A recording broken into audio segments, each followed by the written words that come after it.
this ideology, this crazy, insane ideology that has no grounding in reality, has captured every layer of society, every institution, every, it's in schools, it's in mainstream media, it's everywhere. And it's utterly absurd, really, truly, the fact that anybody could believe there's such a thing as a male lesbian.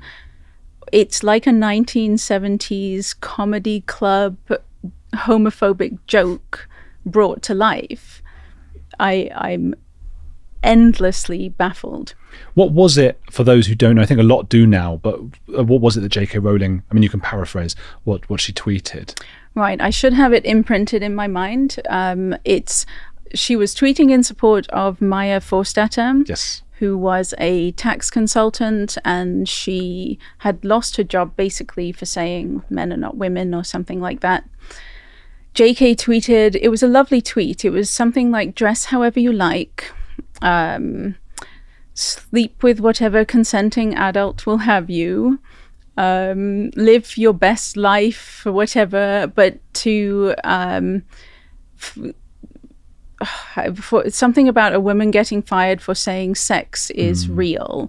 It was just a tweet in support of Maya, because JK was obviously very upset that Maya had taken it to an employment tribunal and had lost her case because the judge ruled that her belief that sex is real is not worthy of respect in a democratic society, which is completely outrageous. Man.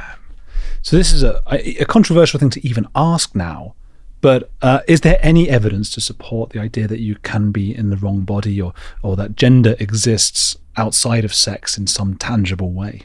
There's absolutely not one shred of scientific evidence to support the existence of gender identities. It's a belief. It's just a belief. It's like belief in a religious belief in souls.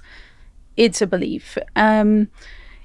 The reason that they framed it in this way, this idea that it's a gender identity that makes you a man, a woman, a boy, or a girl, is because they decided to depathologize being transgender, which means they made it so that being transgender or gender dysphoria was not a mental illness.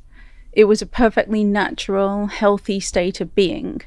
And so because it obviously is a mental illness, it's obviously a psychiatric disorder, but we're not allowed to talk about that. So we instead have to pretend that we believe in these gender identities.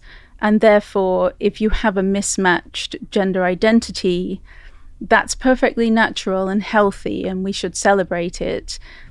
But when you do that, when you celebrate the mismatched gender identity, you don't help the person. You're not denying the existence of the mental illness doesn't help those who suffer from the mental illness.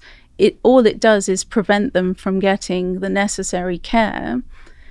And instead, because you can't help the person overcome the mental illness, all you now can do is give them hormones and surgeries to fix the mismatch, the misalignment. So not only are you not helping them with their mental distress, but you're also putting them on a very harsh, brutal, experimental treatment pathway that is going to probably make their life a whole lot worse. So I haven't heard it put exactly like that, because that's a question about whether it's a mental illness or not, that even many of us who are talking about it, or who would call themselves gender critical, are maybe shying away from saying. I've maybe shied away from even publicly saying it, even though I've been going through my mind, well, is this a mental illness? What even is a mental illness? Would you then say that transgenderism is a mental illness?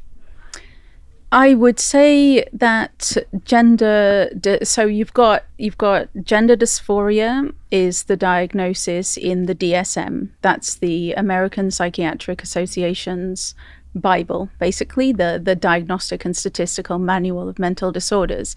It's gender dysphoria there. It's gender incongruence in the World Health Organization's International Classification of Diseases. Whatever you want to call it, it is obviously a mental illness. It is obviously a psychiatric disorder. You cannot believe yourself to be a member of the opposite sex and not have a mental illness. It's clearly a mental disorder. You can't hate your body so much that you shower with the light off if you don't have a mental illness.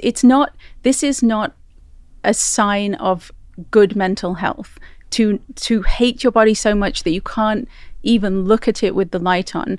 It's not a sign of good mental health for a man to want his penis inverted and turned into an open wound that he has to dilate for the rest of his life. That's not evidence of a sound mind. The reason that we're forbidden, the reason they went on this de-psychopathologization campaign, which was WPATH, which is the organization that I wrote the report about, the reason that they did that is they wanted to destigmatize transgender identities. I understand that. I understand that there is a stigma attached to being mentally ill, I suppose. But the answer is not to deny the existence of the mental illness. The answer is to work on reducing the stigma.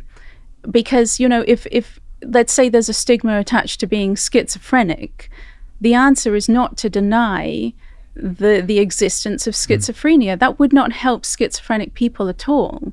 And so the same thing goes with gender-related issues. We've got to go back to, I call it the re-pathologization. We've got to re-pathologize. We've got to face it. We've just got to look at the truth of the matter, that it is a difficult mental disorder and these people need help. I don't necessarily think that help should come in the form of hormones and surgeries. What do you think will happen if I title this video something along the lines suggesting that trans is a mental illness? I have a feeling that YouTube would not like it very much. And I'm certain that trans activists won't like it. But at this point, you see, denying that it's a mental illness, on the one hand, it's just bad for anyone who suffers from the mental illness. It's not good for them. But on the other hand, when you deny that it's a mental illness, then you deny that we've got an epidemic on our hands. And we have an epidemic on our hands. It's a psychiatric epidemic. It's very obvious. It's spread through the adolescent and young adult population. And so by denying that it's a mental illness, you're also denying the epidemic. And that's a very dangerous place to be, because that's how we've ended up with all of these kids spend like 5 minutes on trans TikTok, and you'll see the girls parading, prancing around with their mastectomy scars. This has all happened because we were not allowed to speak the truth about this issue. We were not allowed to say what we could see with our own eyes, and we should no longer be afraid of offending trans activists, because look where that's got us. For the sake of just the audience, what does epidemic actually mean in that sense, and do we have evidence that it has become one? Well, I mean, an epidemic, when numbers explode, I mean, we've all lived through a pandemic now, so we all understand exponential growth on a graph. We're all quite good at that. And so if you just have to take one look at a graph that plots referrals to pediatric gender clinics. Every graph looks the same. So up until around 2013, 2014, the numbers are quite level. It's low. And then all of a sudden around 2014, you see the exponential growth. It shoots up not just in the UK, it's in the UK, it's in Canada, it's in the US, Sweden, everywhere where there is a graph that shows the referrals to pediatric gender clinics shows the exact same exponential growth. When that happens, you have to ask why. And in any other branch of medicine, doctors would ask why. If you saw a sudden 5,000% increase in young people with bipolar disorder, the mental health world would investigate immediately what is happening, what is causing this, what can we do about it. If you saw a 5,000% increase in girls suffering from anorexia, immediately we would want to know, what was that trigger? What is causing this? And yet with gender, the 5,000% increase happens and nobody says a thing. Everybody's pretending that it's perfectly normal and healthy.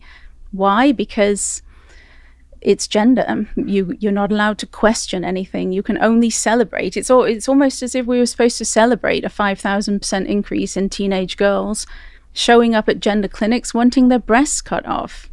I suppose they would argue that society got to a place where, and that it's not a mental illness, and society got to a place where this was acceptable, and finally they're able to be free. Yeah, that's exactly what they argue. And that falls apart completely, first and foremost, because if you look at the graph, it's concentrated on teenage girls. I think the peak age is from age 13 to 15 or something like that. If we were talking societal acceptance, we would be seeing across the board, we would be seeing an increase in numbers in, children, boys and girls, teenage boys and girls, young adults, male and female, your grown men, grown women, basically, where are all the 40-year-old women lining up to get shots of testosterone and have their breasts cut off now that society will finally accept them for the men that they always were? They don't exist. Where are all of the, there are men, middle-aged men now, more and more middle-aged men, I think, seeking gender transition, but that is another category entirely. But the reason we know it's an epidemic, we know it's a social contagion, is because every social contagion throughout history, teenage girls have been at the forefront. Teenage girls and young women, they have been the ones that have been affected by almost every social contagion all throughout history. And they are the ones that are front and center in this one. And as well, you see it. I mean, I live in Ottawa. I heard a story, a high school in Ottawa. There are 5 trans-identified girls who think they are boys in one high school class. Now, that's statistically impossible if we are talking a randomly occurring innate trait that you just wouldn't, I think 5 in one class, you simply wouldn't see that. It's so obviously social contagion. It's exactly, we saw it with eating disorders, we saw it with anorexia, we saw it with bulimia, we saw it with cutting. These things have occurred throughout recent history, and yet we turn a blind eye to the one that is staring us right in the face. What you're talking about, I believe I've seen, I think it was Kathleen Stock talking about with Japan, that they didn't have any anorexia. Like, this just wasn't a thing there. And then American movies began being exported. It might have been Helen Joyce, but I think it was Kathleen Stock. The movies got over there, and then suddenly everybody had it over there.